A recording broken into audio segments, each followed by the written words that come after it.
Hello दोस्तों। Basically हमारा जो इनवॉलंटरी नर्वस सिस्टम है वो हमारे मूड के साथ रिस्पॉन्ड करता है। यानी कि मूड अच्छा है तो वो जो है वो और तरह बिहेव करेगा, और मूड अच्छा नहीं है तो यानी वरी वाला मूड होगा तो वो और तरह बिहेव करेगा। जब हम खुश होते हैं, काम होते हैं, पीसफुल होते हैं तो हमारा पैरासिम्पैथेटिक नर्वस सिस्टम जो है वो काम कर रहा होता है। और अगर हम जो है परेशान होते हैं, वरिड होते हैं, तो फिर हमारा जो है वो सिंपैथेटिक नर्वस सिस्टम जो एक्शन में आ जाता है, जिसका मतलब ये है कि वो जब एक्शन में आता है तो वो एड्रेनलिन यानी कि वो स्ट्रेस हार्मोन्स प्रोड्यूस करता है, और उससे जो है जो सिम्टम्स होते हैं जैसे कि आपको हार्ट बीट बढ़ जाती है, धक धक होता है, पैल्पिटेशन, लूज़ मोशन शुरू हो सकते हैं, या ड्राई माउथ हो सकता है, या आपको थ्रोट में भी ड्राइनेस हो, हेडेक्स होते हैं, मसल टेंशन, ये सब चीज़ें हर एक को पूरी की पूरी तो नहीं होती, किसी को कुछ ज़्यादा होता है, किसी को कुछ ज़्यादा होता है। तो अब इसकी सिचुएशन कैसी होती है, जैसे कि मैं आपको मिसाल दूंगी कि अगर आपको जो है किसी प्रेजेंटेशन करनी है अपने ऑफिस में, या आपको जो है वो कोई एग्ज़ाम्स होने वाले हैं आपके, या कोई जॉब इंटरव्यू के लिए आप जा रहे हैं, यानी कि कोई स्ट्रेसफुल सिचुएशन है, तो इन सब सिनारियों में आपको वरी होती है। आप कहते हैं पता नहीं हम ठीक कर सकेंगे कि नहीं कर सकेंगे, पता नहीं मैं कोप कर सकूंगी कि नहीं, इम्तिहान पता नहीं ठीक होगा या नहीं होगा। तो ये जो वरी शुरू हो जाती है आपको पहले से ही तो उससे एक फेयर रिस्पॉन्स शुरू होता है आपकी बॉडी में। तो जब आपकी बॉडी या आपका दिमाग ये समझता है कि भाई आपको वरी है, तो वो यानी कि डेंजर में है अब आप, तो वो हार्मोन निकालता है, एड्रेनलिन है, कॉर्टिज़ोल है, जिसकी वजह से आपकी हार्ट बीट बढ़ जाती है, आपको नींद नहीं आती, ब्लड प्रेशर बढ़ जाता है। तो ये एक फेयरफुल साइकिल शुरू हो जाता है। ये सिम्टम्स जो है वो एक फेयरफुल साइकिल, और ये सारे सिम्टम्स जब आपको होते हैं तो ये वरी से हो रहे हैं। अच्छा अब जो फर्दर फेयरफुलनेस साइकिल शुरू होता है वो कैसे होता है, क्योंकि आपको एक तो पहले वरी थी आपके एग्ज़ाम की और आपके इंटरव्यू की, तो वो एक वरी थी, उसकी वजह से वो सिम्टम्स हो रहे थे। तो वो जो सिम्टम्स थे, आपको कहा ओ हो कहीं मेरा दिल जो है वो तो नहीं धड़क रहा, ये जो मेरा दिल में हार्ट अटैक तो नहीं होने वाला, या मुझे जो है कोई बीमारी तो नहीं होने वाली, ये जो है ये सारी फीलिंग्स जब आपको आती है तो एक और वरी यानी शुरू हो गई आपको। एक वरी तो इंटरव्यू की थी, दूसरी वरी आपको अपने अंदर बॉडी की शुरू हो गई कि मुझे जो है कुछ ना कुछ होने वाला है मुझे। तो ये इस वजह से आपको आपकी ये कॉम्प्लिकेशन हो गई। आप अब एक और वरी साइकिल में चले गए। जब आप एक और वरी शुरू कर दी आपने, तो फिर आपकी बॉडी ने और एड्रेनलिन निकालना शुरू कर दिया। इससे आपकी जो है जो हालत थी, जो पहले थोड़ी सी कम थी ख़राब, अब और ज़्यादा ख़राब हो गई, क्योंकि और ज़्यादा जो है आपकी बॉडी के अंदर वो जो हार्मोन्स थे वरिंग की वजह से वो हो गए, और आपके वो सिम्टम्स और ज़्यादा बढ़ गए। तो ये सारा जो है ना, ये इसका मतलब है डबल साइकिल हो गया वरी का। तो और इसका मतलब है कि डबल साइकिल होने की वजह से double amount of adrenaline is going into your body. So the simple solution to keep your nerves away from producing more adrenaline is understanding that the symptoms we are feeling, they are natural.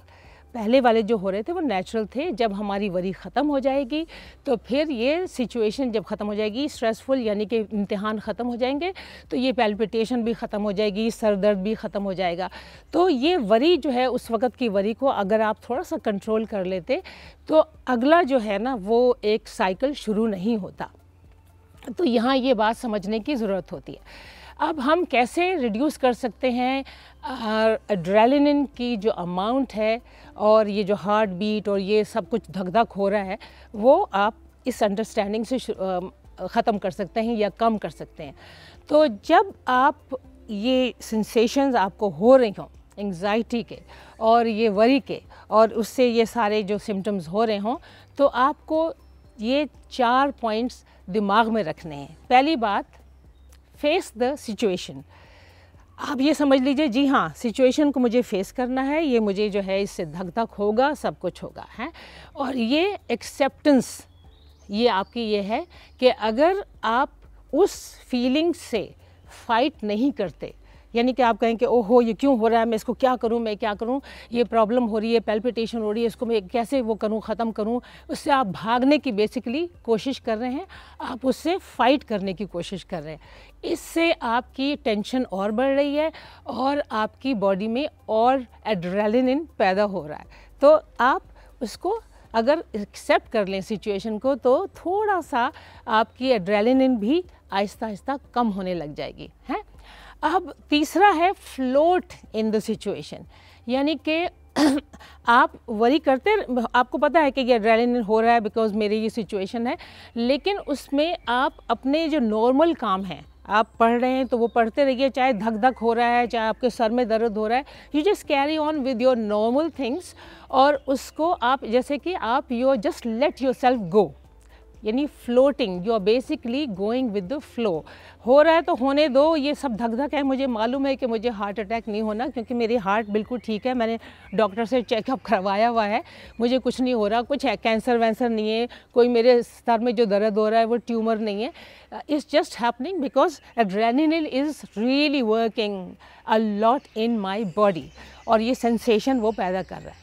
फिर चौथा point है लेटिंग time pass, यानी ये जो adrenaline आपके आ गई है, जैसे ही अगर आप चाहे सिचुएशन ख़त्म भी हो जाएगी, वो आहिस्ता आहिस्ता जो इसका लेवल है एड्रेनलिन का वो कम होगा, एकदम नहीं हो जाएगा।